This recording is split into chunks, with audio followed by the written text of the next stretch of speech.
ایک دن جب کہ سب لوگ ایک میلے میں شرکت کے لیے بستی سے باہر گئے ہوئے تھے، حضرت ابراہیم علیہ السلام کو موقع مل گیا۔ وہ ایک کلہاڑا لے کر ان کے بڑے مندر میں داخل ہو گئے اور بتوں کو توڑ پھوڑ ڈالا، کسی کی ٹانگیں توڑ دیں، کسی کی گردن اڑا دی۔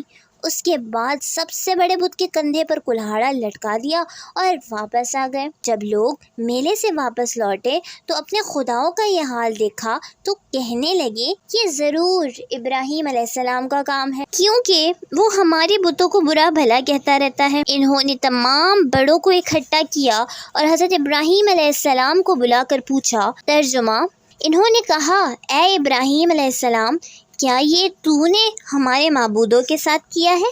ترجمہ: اس نے کہا، بلکہ یہ ان کے اس بڑے نے کیا ہے، تو انہی سے پوچھ لو اگر یہ بولتے ہیں۔